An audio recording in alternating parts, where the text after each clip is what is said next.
Hola hermanos, ¿cómo están? Bendiciones. Bienvenidos a un nuevo programa más de A través de la Biblia. Este programa que busca poder hacer un viaje completo por todos los libros de la Biblia, desde Génesis hasta Apocalipsis. El día de hoy seguimos con nuestras introducciones. Lamentablemente todavía no comenzamos con nuestro estudio panorámico de cada uno de los libros de la Biblia, pero esto nos va a ayudar a poder a emparejar el camino, a contextualizar y a poder despejarnos el camino para poder entender el contenido de cada uno de estos libros. Así que hoy seguimos con una introducción, pero no a la Biblia. Ya estudiamos lo que es la Biblia, su naturaleza, muchos términos que nos ayudan a entender su naturaleza, su contenido y su importancia. El día de hoy vamos a hablar acerca del Antiguo Testamento. Vamos a hacer una introducción al Antiguo Testamento que nos va a contextualizar ¿ya? El contenido de estos 39 libros. Así que le invito a que usted esté atento ahí con lápiz, papel, ¿cierto? Un cuadernito para tomar nota y podamos juntos aprender en el día de hoy, como les decía, acerca del Antiguo Testamento. Vamos a hablar de su naturaleza, su contenido y su importancia. Y así ya tendríamos ya una panorámica completa acerca de la Biblia y en este caso del Antiguo Testamento que nos va a ayudar a introducirnos al estudio panorámico individual de cada uno de los libros del Antiguo Testamento. Antes de comenzar nuestros estudios vamos a orar y pedirle al Señor que nos dé dirección y nos acompañe en este tiempo de estudio bíblico. Gracias te damos, Señor, en esta hora por la oportunidad que nos das de reunirnos nuevamente en torno a este espacio que hemos dedicado a ti, Señor, para poder estudiar tu palabra, Señor. Te pedimos que nos seas ayudando, despejando nuestra mente, tomando el control de todas las cosas, Señor, y que este tiempo sea exclusivamente dedicado al estudio de tu palabra, Señor. Arroja luz sobre nuestra mente, Señor, ilumínanos, Señor, y que tu palabra se haga realidad en nuestras vidas. Que estas enseñanzas que podamos aprender el día de hoy, Señor, sean útiles para nosotros y que el Espíritu Santo, Señor, utilice todo eso que hemos aprendido, todas estas enseñanzas, todos estos recursos que estamos adquiriendo, Señor, a través del estudio de tu palabra, que lo utilice como un medio para poder bendecir, para poder hablar, para poder enseñar y para poder predicar de ti, Señor. Gracias te damos, Señor, en esta hora. Todo esto te lo pedimos y te lo agradecemos en el nombre de Jesús. Amén. Y comenzamos, como les decía, con el estudio del Antiguo Testamento.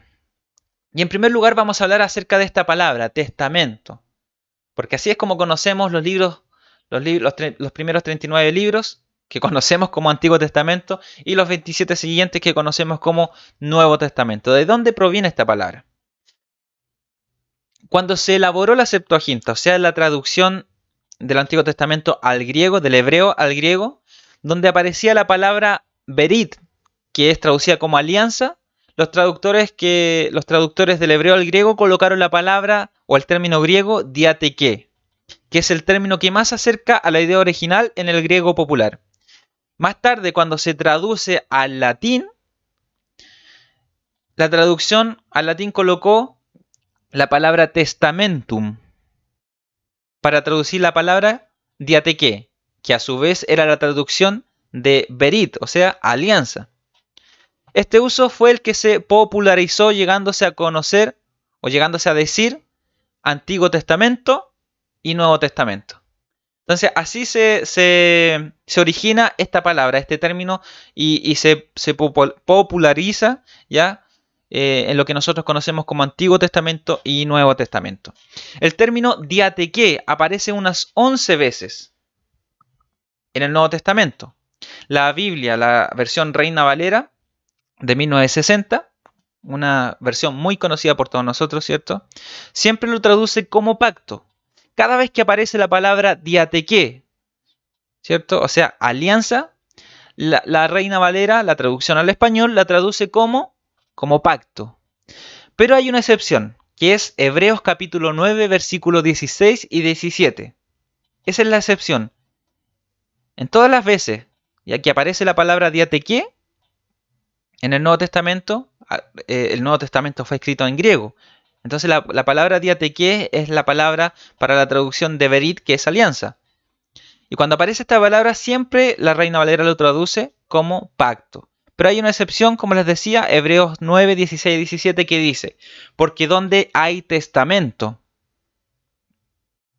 Aquí utiliza la palabra testamento. Porque donde hay testamento es necesario que intervenga muerte del testador.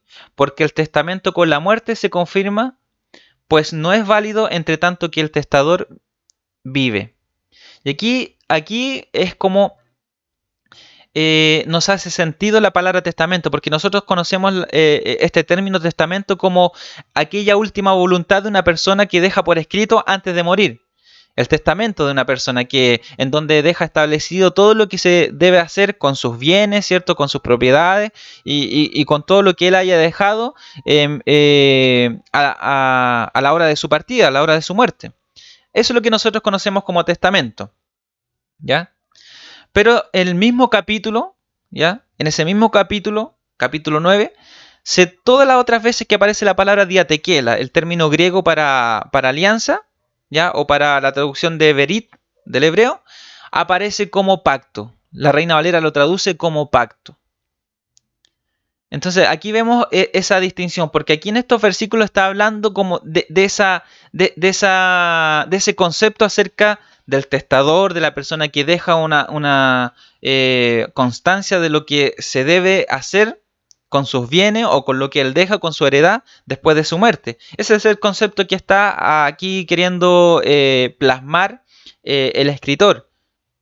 Y la Reina Valera, ya la traducción Reina Valera, hace esa distinción entre testamento y pacto, pero es la única vez que se hace esa distinción, como les decía. Es una excepción que podemos ver en este capítulo.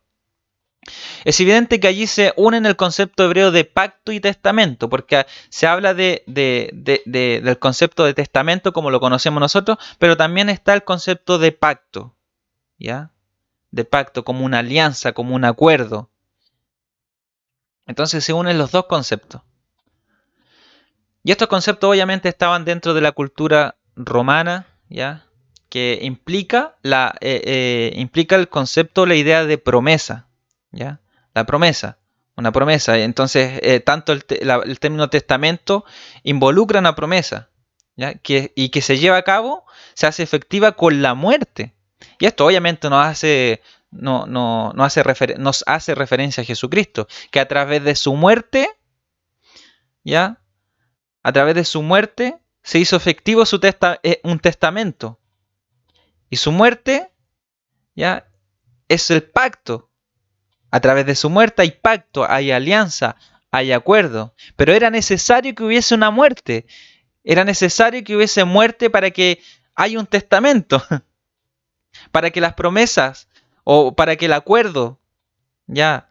O el pacto que se había acordado antes de la muerte se hiciera efectivo con la muerte. En este caso con la muerte de Cristo.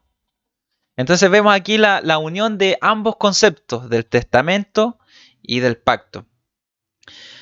Bueno, eso era importante hacerlo, hacer esa aclaración o ahondar un poquito más en este tema porque es bien interesante cómo nosotros llegamos a conocer los libros de la Biblia como Antiguo y Nuevo Testamento, pero que también ahí hay un concepto, una idea bien profunda y que nos apunta directamente a la obra de Cristo.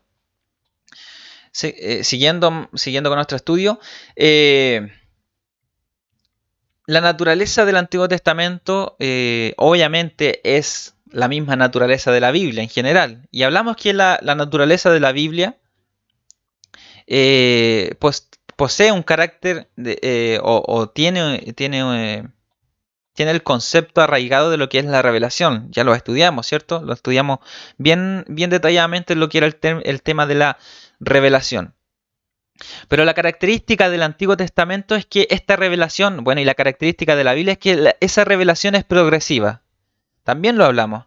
Que la revelación de Dios es progresiva y a través de la historia del Antiguo Testamento nosotros también podemos ver que esta revelación es progresiva. Cómo Dios se va dando a conocer es de una forma progresiva. Cada vez el hombre va conociendo a Dios de una forma distinta y va conociendo más facetas de Dios y va conociendo más atributos de Dios y así va teniendo una relación totalmente distinta, se va ampliando la idea o el concepto de Dios ¿ya? Para el hombre, obviamente, no que Dios sea un concepto solamente, sino que la idea del hombre acerca de Dios, cómo el hombre concibe a Dios. Así nos presenta el Antiguo Testamento esta revelación de una forma progresiva. Por eso es que no podemos juzgar a Abraham con la misma luz que tenía Moisés. Moisés obviamente tenía mucho más luz de Dios, mucha más revelación de Dios que Abraham. Ni a Moisés tampoco no podemos medir su revelación a la luz de la revelación que tenían los profetas. Los profetas tenían mucha más luz que Abraham, que Moisés. Dios se reveló a su pueblo de manera progresiva. Al principio vemos más claramente actuar a Dios el Padre, luego vemos en los Evangelios, por ejemplo, al Hijo, el Mesías, y luego de su ascensión vemos en el libro de los Hechos al Consolador, el Espíritu Santo que se manifiesta de manera más clara obrando en medio de la iglesia. Vemos que aquí obviamente hemos hecho como una definición acerca de la revelación progresiva a lo largo de los libros tanto del Antiguo como Nuevo Testamento, pero esto nos quiere enseñar que esa revelación de Dios es progresiva. Recuerden que llegamos a un punto en donde la revelación de Dios llega a su punto máximo en la vida de Jesucristo, de su Hijo Jesucristo.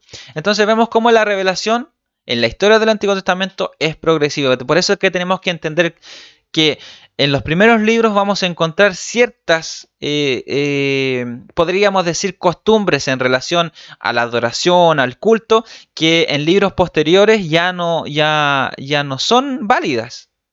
Por ejemplo, cómo los patriarcas, como Abraham, en los tiempos de Abraham, Isaac, Jacob, José, cómo ellos vivían, cuál era la forma de culto, cuál era la forma de adorar a Dios.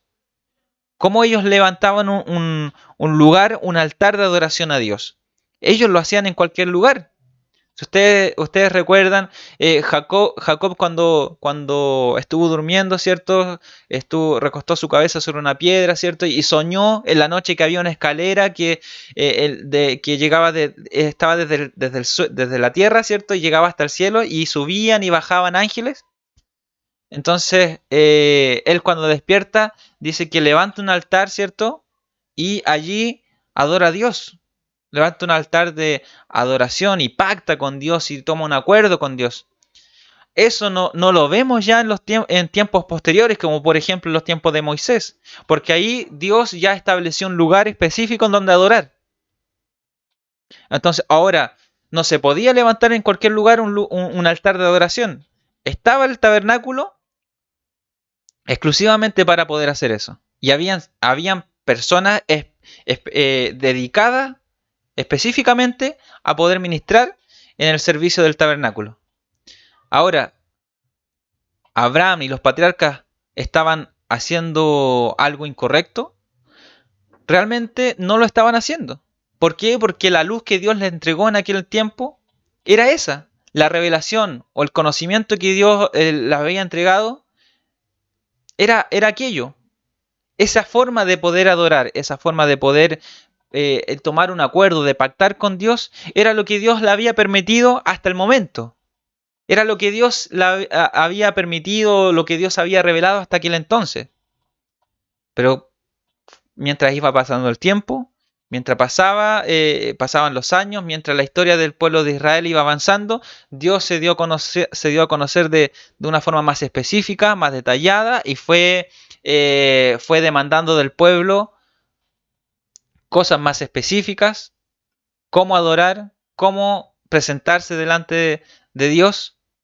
Entonces vemos que la luz de Dios, la revelación de Dios es progresiva. En el Antiguo Testamento lo vamos a ver, cómo esta revelación va progresando.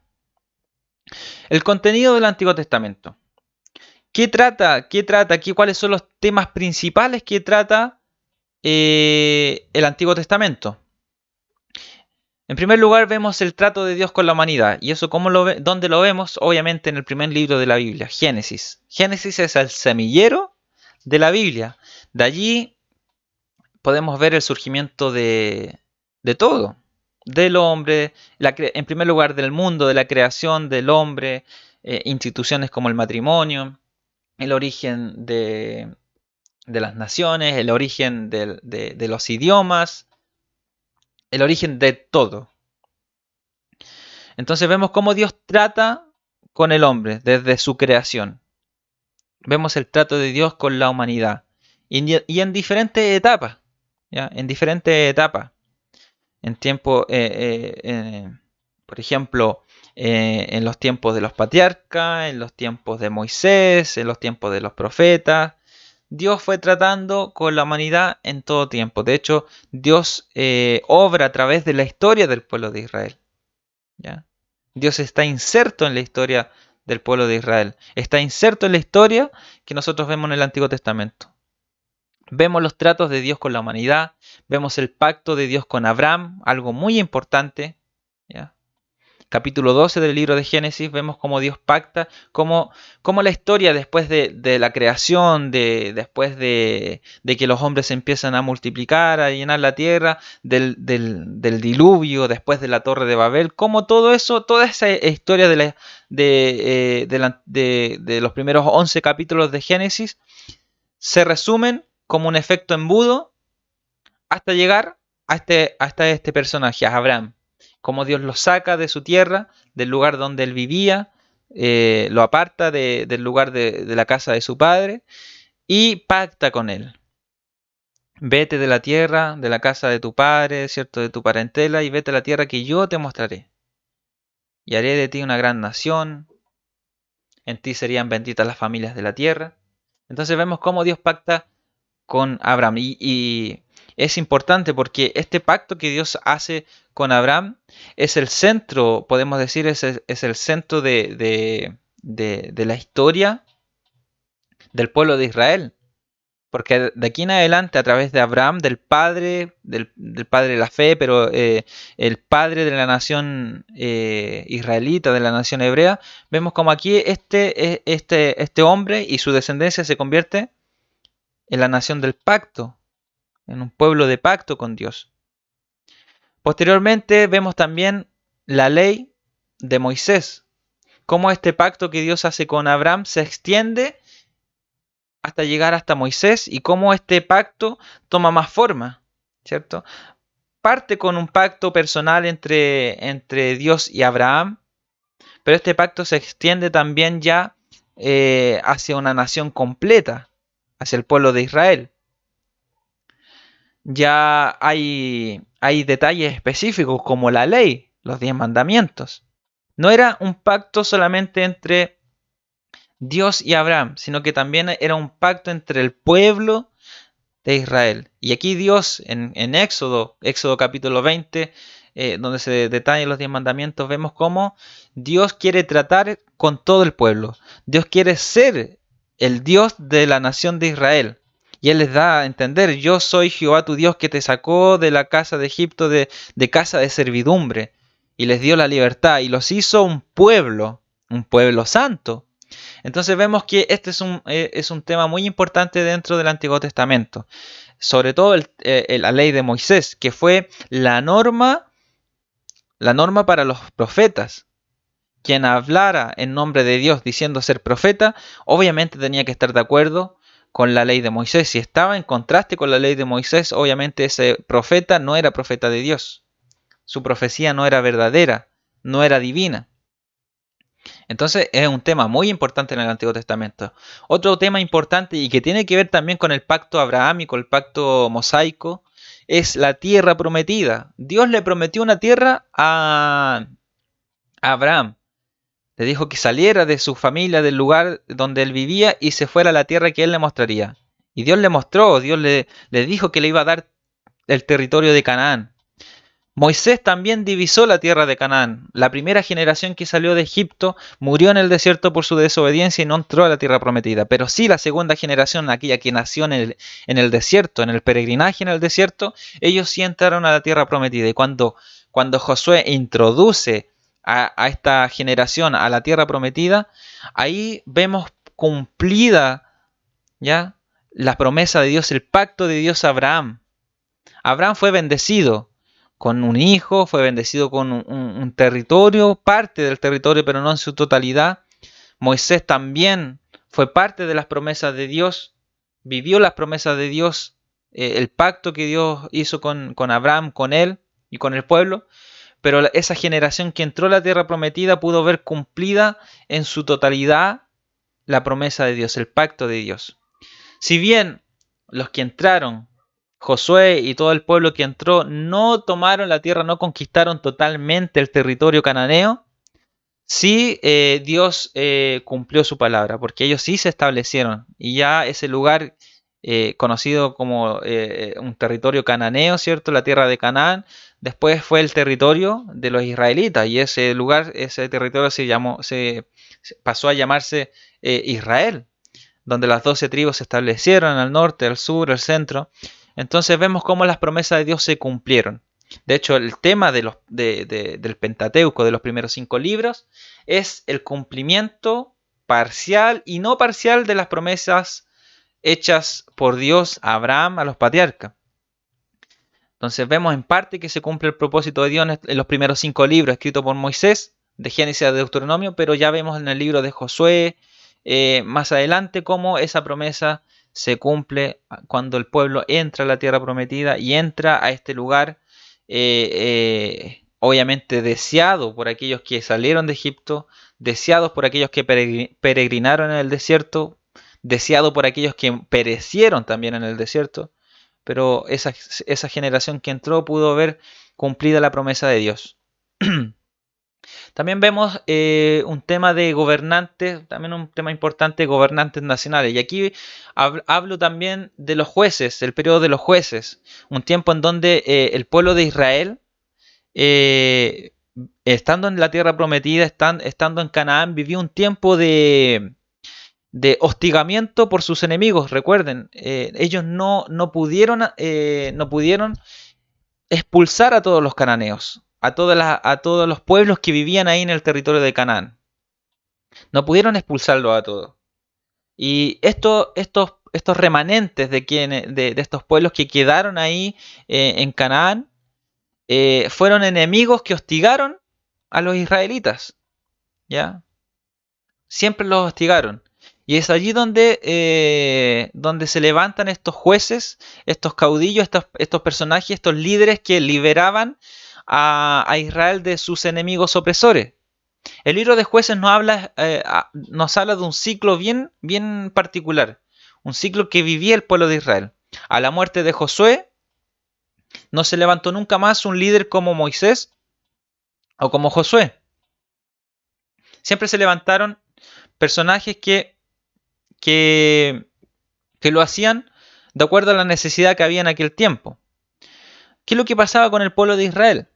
El pueblo de Israel se olvidaba de Dios. Al morir sus líderes, se olvidaron de Dios, se olvidaron de la ley de Dios. Y eso fue una advertencia que dejó tanto Moisés como Josué, que el pueblo no se olvidara de Dios, no se olvidara de la ley de Dios, porque si lo hacían, si se olvidaban, Dios también se iba a apartar de ellos. No iban a ser bendecidos. La tierra no daría su fruto, vivirían tiempos de escasez y no gozarían de las bendiciones del pacto. ¿Qué es lo que pasó? Que al morir los líderes importantes de Israel, ellos se olvidaron de la ley de Dios y se volvieron a la adoración de dioses paganos. Se olvidaron completamente de la ley de Dios, no fueron temerosos de Dios. ¿Y qué es lo que pasaba? Que al momento de olvidarse de ser apóstatas de su fe, se levantaba un pueblo opresor que los oprimía, ¿ya? Que los hostigaba. ¿Y qué pasaba con el pueblo? El pueblo reconocía su pecado, reconocía que lo que estaba viviendo era causa de su desobediencia, de su falta de temor de Dios, porque no guardaron la ley de Dios. ¿Qué es lo que pasaba con el pueblo? Se arrepentían. Y cuando se arrepentían, Dios escuchaba su clamor. Y Dios levantaba a un líder militar, ¿ya? Un líder que los guiara ¿ya? Para poder atacar al pueblo opresor. Entonces se levantaba un líder que los guiaba para poder enfrentarse a sus enemigos. Y cuando ocurría esto, Dios les daba la victoria. Aquel líder los llevaba a la victoria y nuevamente podemos decir que eran libres. Pero ¿qué pasaba? Pasaba que después que moría aquel líder que se levantaba, ellos nuevamente se olvidaban de Dios y nuevamente caían en este ciclo de olvido, se olvidaban de Dios, después se levantaba un pueblo opresor, los oprimía, ellos se arrepentían, Dios levantaba a un libertador, a un juez, Dios los liberaba de la opresión, pero al momento de morir ese juez, nuevamente ellos se olvidaban de Dios. Entonces así estuvo un periodo de tiempo hasta que en los tiempos del profeta Samuel el pueblo de Israel pidió un rey. Pide un rey. Pide un rey así como lo tenían las demás naciones. Y Samuel, él les advierte, si ustedes piden un rey, esto no es la voluntad de Dios. Ustedes no tienen que ser como las demás naciones. Y él le advirtió todas las consecuencias que ellos, o todo lo que ellos iban a vivir si ellos tenían un rey, si ellos querían ser como las demás naciones. Aún así, todos dijeron que sí querían tener un rey. Al final del capítulo, al final del libro de Jueces, se nos dice que en aquel entonces no había rey en Israel y cada uno hacía lo que quería. Esa era en la situación espiritual, nacional, moral, espiritual en la que estaba el pueblo de Israel. Y ahí después vemos ya que el pueblo de Israel pide un rey y Dios les da un rey debido a su petición. Y se levanta Saúl. Y aquí comienza el tiempo de la monarquía unida. ¿Ya? La monarquía unida bajo el liderazgo, el reinado del rey Saúl, el primer rey de Israel. Y después el rey David, que fue la norma de un rey, o sea, el ejemplo de cómo un rey debía liderar. David fue el rey conforme al corazón de Dios. David sí cumplía la norma de Dios, cumplía los parámetros que Dios establecía para un rey. Entonces vemos que obviamente no era el momento, cuando el pueblo pide un rey, no era el momento. Sí iba a llegar el momento en donde Dios obviamente ya tenía a una persona que cumpliera esta labor como rey, y él tenía a alguien, ¿cierto? Que vemos que era el rey David. Pero como el pueblo pide, se adelanta. Bueno, piden a Saúl y obviamente Saúl no da, no podemos decir no da el ancho de lo establecido por Dios. David sí cumple esa norma, aunque David también tuvo sus errores, ¿ya? Cometió sus errores, cayó en pecado, pero aún así él refleja el concepto de rey o el estilo de rey, la norma que Dios establecía para un rey en Israel. ¿Ya? Él fue un hombre conforme al corazón de Dios. Y el tercer rey de Israel fue Salomón, el hijo del rey David. Y él fue quien construyó el templo. Recuerden que David tenía una idea, él tuvo un sueño, él tuvo un anhelo en su corazón de poder construirle una casa a Dios. ¿Ya? David tenía esa intención. Dios no le permitió poder hacerlo, sino que se lo permitió a su hijo Salomón. David, ¿qué es lo que hizo? Hizo todos los preparativos. ¿Ya? Compró los materiales, hizo todo y hasta detalló cómo se debía adorar en el templo. Recuerden que hasta aquel entonces existía solamente el tabernáculo, ¿ya? Pero ahora el arca del pacto, el arca de la alianza, estaría en una casa, en un lugar, ahí físico, ¿cierto? En un lugar estable. Y David quería hacer una casa a Dios, un templo en donde morara su presencia en aquel lugar. Salomón lo construye, ya se demoró 7 años en construir el templo. Y a la muerte de Salomón, ya, el reino se divide. El reino se divide. De aquí y de ahí en adelante se comienza a hablar acerca del reino dividido. ¿Ya? Esto es lamentable porque es un hecho muy trágico dentro de la historia del pueblo de Israel. Es un tema muy importante que vamos a ver en el Antiguo Testamento. Porque de aquí en adelante Israel se divide y se conoce a Israel como el reino del norte, que conserva el nombre de Israel, en donde estaban la mayoría de las tribus. 10 de las 12 tribus estaban en el norte. Y en el reino del sur que solamente fueron las tribus de Benjamín y Judá. Y el reino del sur se llamó Judá, se quedó con ese nombre. Entonces el reino del norte tuvo sus reyes y el reino del sur tuvo también sus reyes. Y es ahí donde ya vemos el mensaje o vemos ya el contexto para el ministerio de los profetas, como el profeta Elías, como el profeta Eliseo. Entonces vemos que en este periodo comienza a darse esta historia acerca de los reyes que fueron piadosos, los reyes que fueron impíos, los reyes que no fueron conforme al corazón de Dios. De hecho, cuando se separa el reino, cuando se divide el reino, ya en el reino en el reino del norte, en el reino del norte y en el reino del sur, los reyes fueron, en su mayoría, no fueron buenos, ya, no fueron muy malos. En el reino del norte estuvo Acab y su esposa Jezabel. Todos conocemos la historia de Acab y de Jezabel, que fue un rey cruel, un rey malo, y su esposa fue peor todavía. En ese periodo, ya en el periodo del reinado de Acab en el reino del norte, se desarrolla el ministerio del profeta Elías y Micaías. Entonces vemos que aquí ya vamos tomando contexto, nos vamos ubicando en la historia.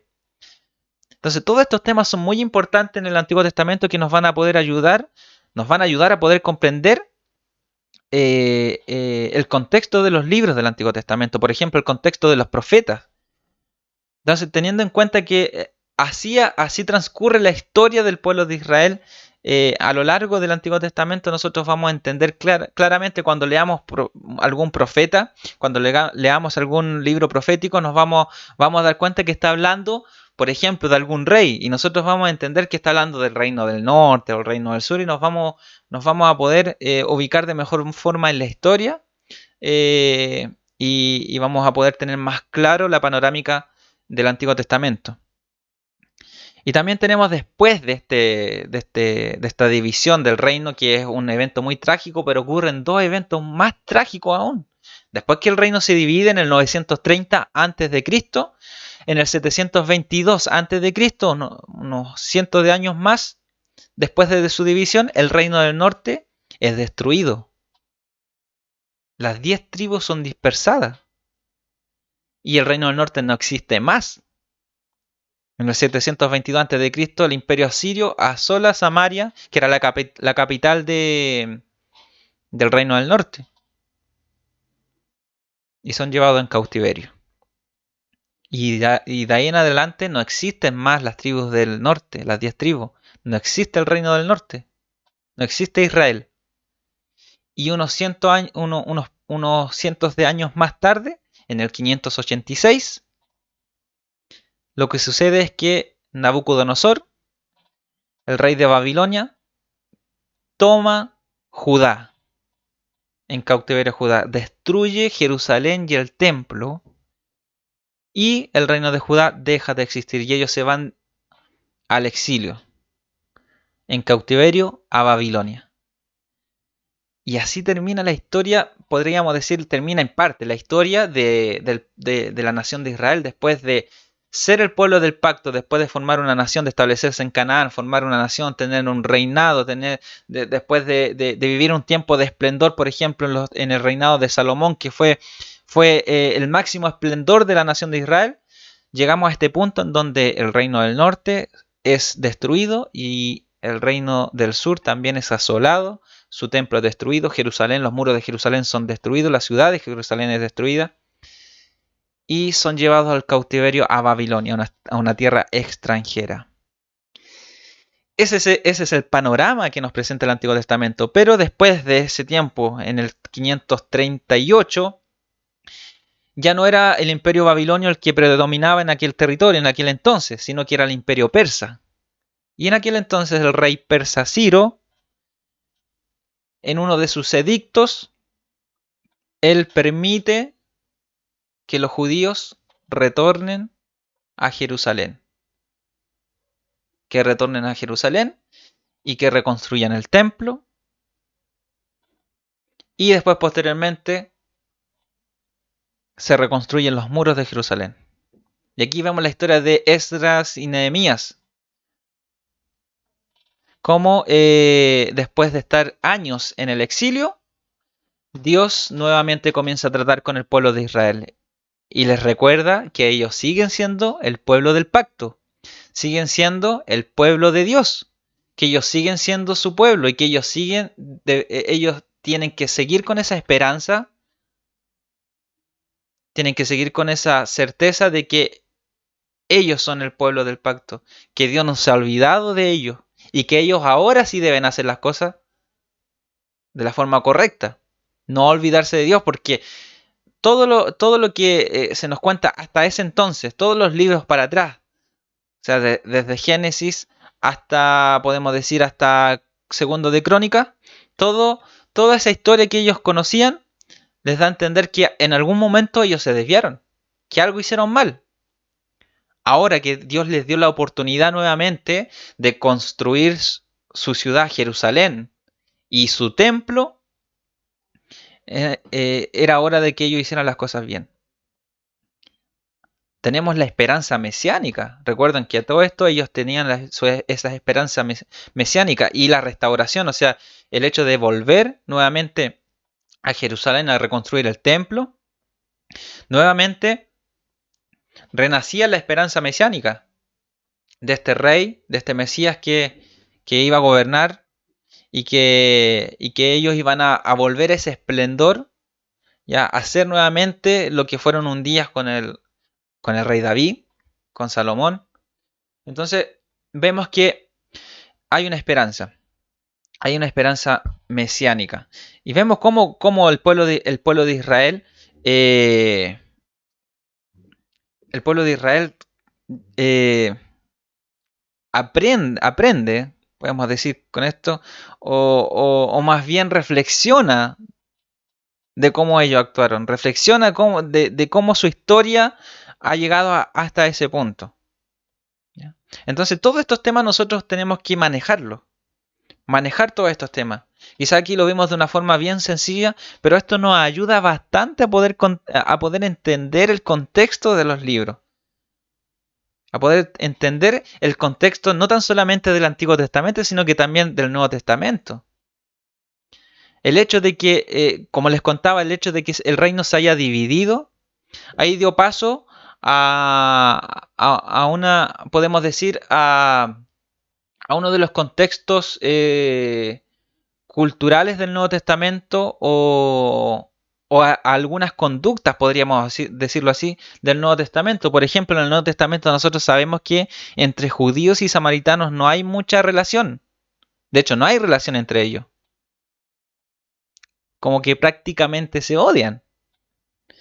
Entonces, ahora, por razones territoriales, cuando el reino se divide, los samaritanos quedaron al norte y obviamente los judíos al sur. En ese periodo en donde el reino del norte son llevados a cautiverio, en cautiverio por el imperio asirio en el 722, no todos se fueron de ahí de la tierra. Quedaron los más ancianos, quedaron algunos. ¿Y cuál era la política de conquista del imperio asirio? Era que mezclaban, se llevaban a ciertas personas de algún lugar, de algún territorio, y traían de otras naciones, de otros lugares, a ese lugar. Entonces se mezclaban. Entonces los samaritanos también tuvieron como una mezcla de muchas otras culturas, también hubo un sincretismo ahí religioso. Y obviamente eso no fue bien mirado por los judíos. No fue muy bien mirado. También en tiempos de la reconstrucción de los muros de Jerusalén, también hubo oposición en aquel entonces. También hubieron samaritanos que se opusieron también. Entonces hay un conflicto ahí. Ahora cómo entendemos, ahora cómo podríamos entender eso cómo podríamos entender esa disputa que hay entre judíos y samaritanos en el Nuevo Testamento? Estudiando toda esta historia en el Antiguo Testamento. Por eso que es muy importante poder tener claro estos conceptos, esta historia. El Antiguo Testamento para los hebreos es conocido como el Tanakh, ¿ya? Así es conocido por los hebreos. ¿Por qué? Porque los primeros 5 libros, ellos tienen 3 grandes divisiones. Por ejemplo, está la Torá, que son los primeros 5 libros. Después están los profetas, los Nevi'im, que es una palabra en hebreo. Está la Torá, Nevi'im, y los escritos, que en hebreo es Ketuvim. Entonces, con las consonantes de estas palabras, Torá, Nevi'im y Ketuvim, se unen y surge esta palabra, este término Tanakh, ¿ya? Que es como ellos conocen el Antiguo Testamento, ¿ya? Son esas 3 grandes divisiones que la Biblia hebrea posee: la ley, los profetas y los escritos, la Torá, Nevi'im y Ketuvim, o sea, el Tanakh. Para nosotros la división es distinta, ¿cierto? Para nosotros nuestras Biblias traducidas al español tienen otra clasificación, otra división. Y distinguimos 5 o 4 divisiones, grandes divisiones en el Antiguo Testamento. Por ejemplo, la ley, que comprende los primeros 5 libros, los libros históricos, que comprenden los siguientes 12 libros. ¿Ya? La ley, en primer lugar, es Génesis, Éxodo, Levítico, Números y Deuteronomio. También es conocido como Pentateuco, o sea, 5 libros, 5 rollos.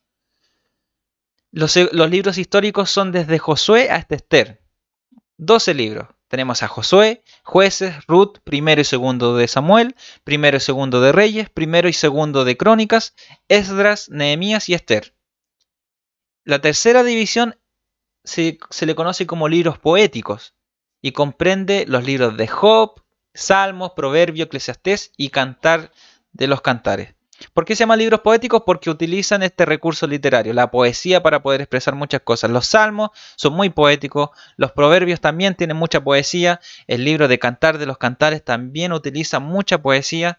Ese es el recurso o el género literario que se utiliza, y obviamente la poesía hebrea era muy utilizada. De hecho, los libros de la ley, o sea, el Pentateuco, hasta los libros históricos, los profetas también tienen o sea, tienen porciones de este género poético, ¿ya? No es exclusivamente de estos 5 libros, sino que hay pequeñas porciones en los demás libros del Antiguo Testamento. Y la cuarta clasificación o la cuarta división del Antiguo Testamento es la división de los profetas.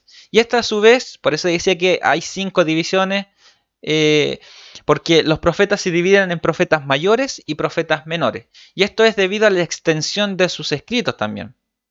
Porque, por ejemplo, Isaías tiene 66 capítulos, ¿ya?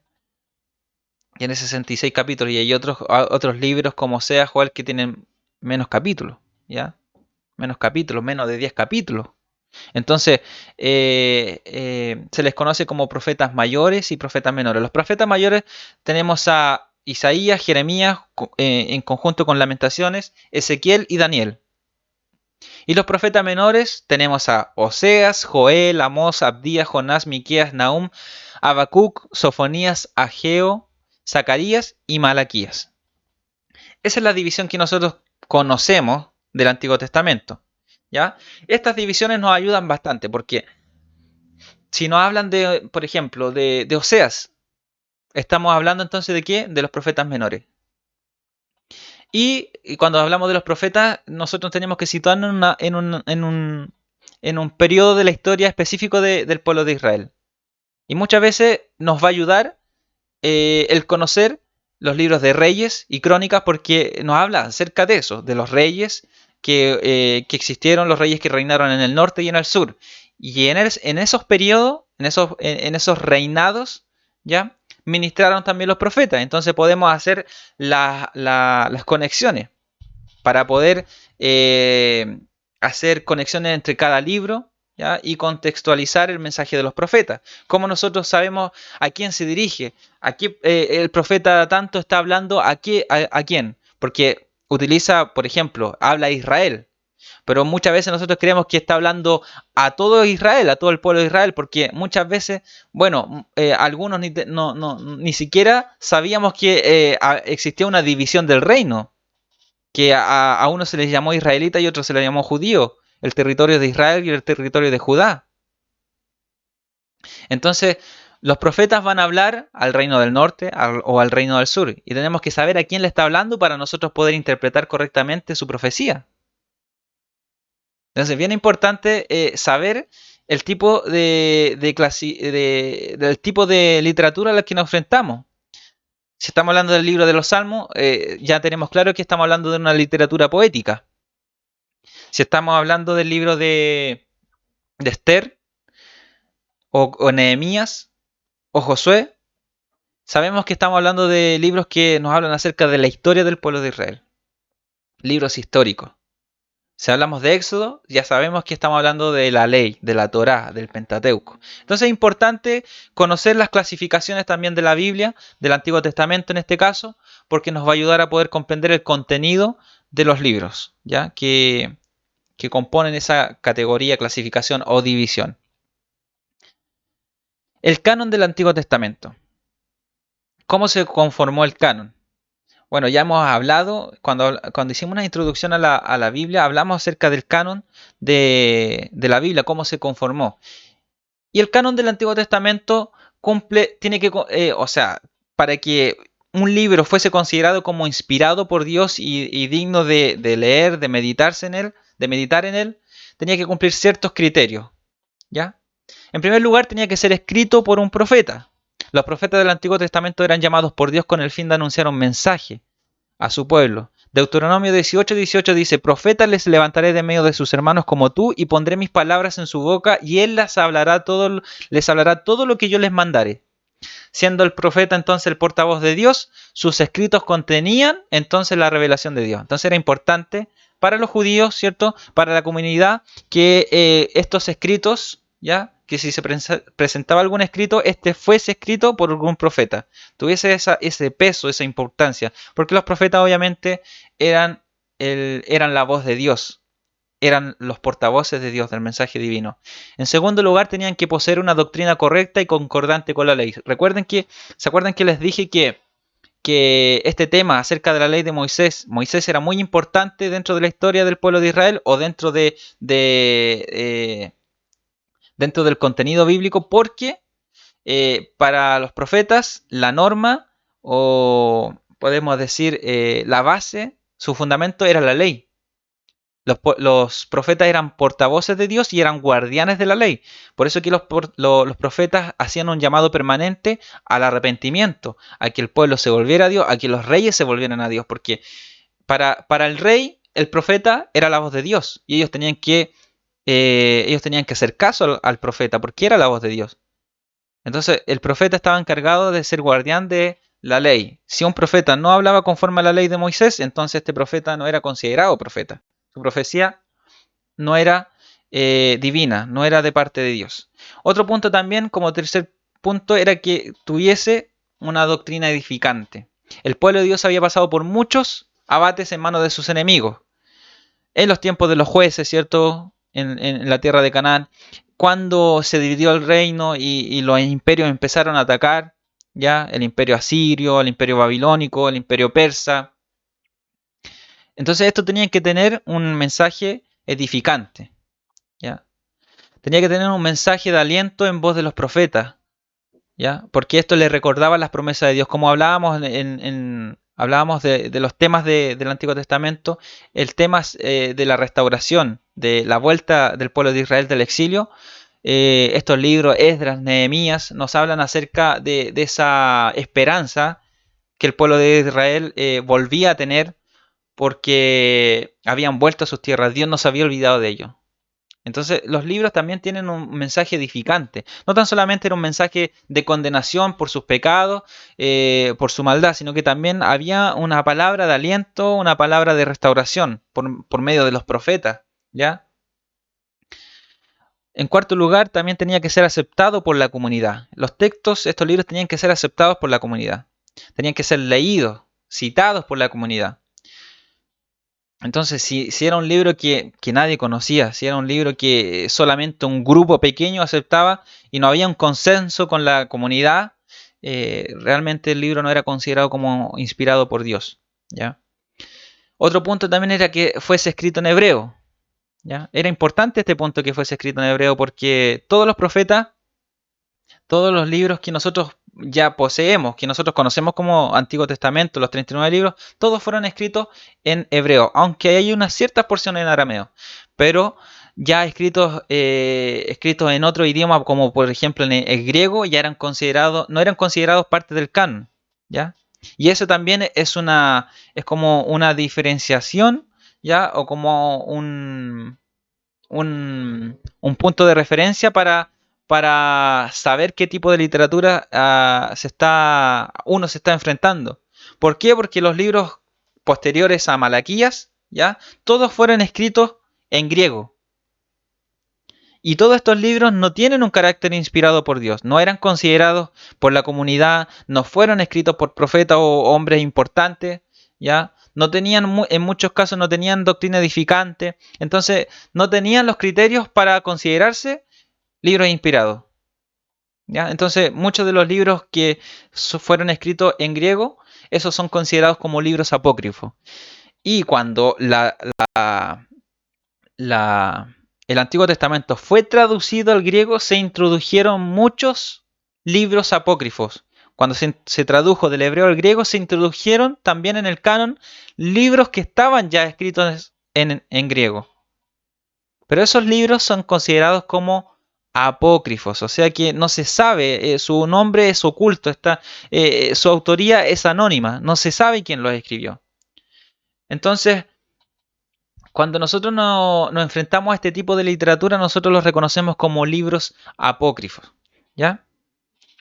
Son obras literarias escritas entre el siglo I y II antes de Cristo, ¿ya? Los últimos libros que se escribieron del Antiguo Testamento datan del año 400 antes de Cristo, pero estos se escribieron en el año 200, en el año 300 antes de Cristo, ¿ya? Algunos de estos libros forman parte del canon de la Biblia de la Iglesia Católica. Como fueron introducidos, cuando se tradujo del hebreo al griego y fueron introducidos en la versión Septuaginta, se consideraron también como inspirados. Cuando se traduce al latín, hay una salvedad ahí.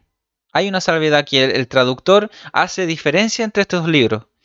Y él dice que los judíos no consideran estos libros apócrifos como libros canónicos, como libros inspirados por Dios. Ellos consideran los 39 libros que nosotros conocemos como Antiguo Testamento, ellos los consideran como su canon, como su regla oficial, como su canon oficial. Pero no así estos libros que fueron introducidos en la traducción griega. Aunque aparecen en la Septuaginta, como les decía, Jerónimo no los consideraba parte de la Biblia. Jerónimo fue quien tradujo la Biblia al latín.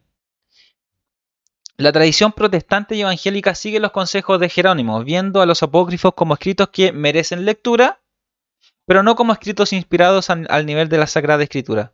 Los eruditos judíos nunca lo consideraron como canónicos. Esto se debe, entre otras cosas, a que en algunas partes estos libros aparecen hechos que contradicen doctrinas de las Escrituras. O sea, hay contradicción. Se presenta la intervención de ángeles y santos que interceden en el cielo ante Dios, se ruega por los muertos, etc. O sea que hay doctrinas que están totalmente contradiciendo el contenido de la palabra de Dios, tanto de los mismos libros que dicen ser contemporáneos de estos libros apócrifos. Entonces, no hay un consenso entre los eruditos judíos para poder decir que estos libros son inspirados. Sí, muchos de ellos son dignos de lectura, como se dice. Son buenos para información, para contextualizar muchas veces la historia secular incluso, pero no para ser considerados como libros inspirados por Dios.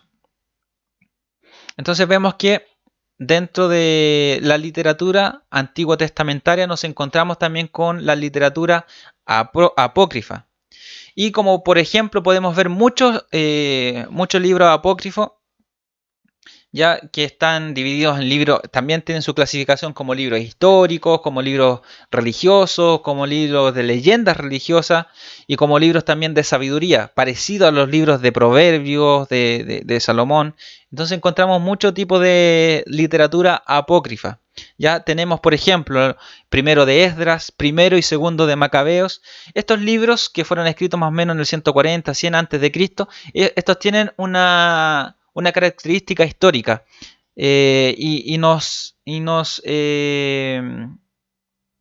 nos dan mucha información acerca del periodo intertestamentario, o sea, lo que ocurrió entre el libro de Malaquías y el libro de Mateo del Nuevo Testamento, en esos 400 años de silencio, ¿ya? Hay un periodo entre el Antiguo y el Nuevo Testamento que se le conoce así como el periodo de silencio, el periodo intertestamentario, donde no hubo profeta, donde no hubo profecía de parte de Dios y por lo mismo no hubo profecía que escribir, no hubo revelación de Dios que registrar.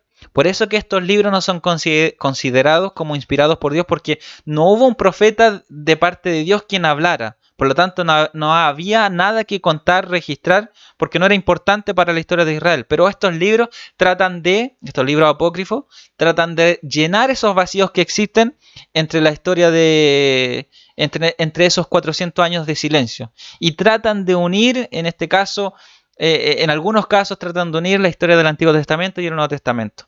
Lo mismo pasa en el Nuevo Testamento. Si ustedes han podido notar, han salido mucha información o muchas noticias acerca de los libros que se han encontrado, el Evangelio de Judas, el Evangelio de María Magdalena, el Evangelio de Pedro, muchos libros que quieren llenar los vacíos que la escritura omite, o sea, los espacios que la escritura no llena, o de temas de que la Biblia no habla. Entonces estos libros tratan de captar la atención de la gente, eh, hablando de aquello que no se menciona en la Biblia. Y tenemos que recordar nosotros que uno de las cosas más importantes que nosotros debemos entender y conocer en relación a la Biblia, Antiguo y Nuevo Testamento, es que el tema central de la Biblia es la redención del hombre a través de Jesucristo. Entonces, la Biblia no menciona todas las cosas. La Biblia no habla de todos los temas habido y por haber en el mundo. La Biblia lo que habla, la Biblia lo que registra es lo necesario, lo justo que nosotros debemos saber en relación a su tema principal, que es la redención del hombre a través de Jesucristo. Entonces hay muchos que consideran estos libros como verdad, ¿ya? Muchos lo consideran como al nivel de los escritos de la Biblia y consideran que son necesarios también para poder interpretar la palabra de Dios. Que hay datos que la Biblia omite y que estos libros sí los mencionan. Entonces, muchos caen en el error de poder considerar estos libros y de poner incluso mucho más atención a este tipo de literatura que a la misma palabra de Dios. Entonces también encontramos libros como Tobías, Judith, la oración de Azarías y el cántico de los tres jóvenes, adiciones al libro de Esther, adiciones también al libro de Daniel, leyendas religiosas como Bel y el dragón, libros de sabiduría como la sabiduría de Salomón, Eclesiástico o sabiduría de Jesús, el hijo de Sirac, el libro de Baruch. Baruch era el asistente de Jeremías, el secretario, quien escribía, ¿ya? También hay un escrito apócrifo acerca de él. La oración de Manasés, segundo de Esdras, que son libros apocalípticos. Entonces vemos cómo el Antiguo Testamento también está rodeado de otro tipo de literatura que en parte nos ayuda a entender también el contexto de aquel entonces, pero que tenemos que tener muy claro que no son libros inspirados y que para efecto nuestro de la interpretación bíblica, nosotros tenemos que tomar lo que nos sirve, ¿ya? Como historia, ¿ya? Pero siempre teniendo el cuidado, ¿ya? De darle la importancia que tienen, que se merecen, y que no es más que que la importancia que tienen la escritura, los libros canónicos del Antiguo Testamento. Así que hermanos, hasta aquí vamos a dejar esta introducción o este estudio acerca del Antiguo Testamento. terminamos ya en el próximo programa, en la próxima transmisión, vamos a hablar acerca de la importancia del Antiguo Testamento. Así que doy gracias a Dios por este tiempo que estuvimos estudiando, que pudimos apartar para el estudio de la palabra de Dios, y nos estamos viendo en una próxima transmisión de este programa llamado A Través de la Biblia. Que Dios les bendiga y bendiciones.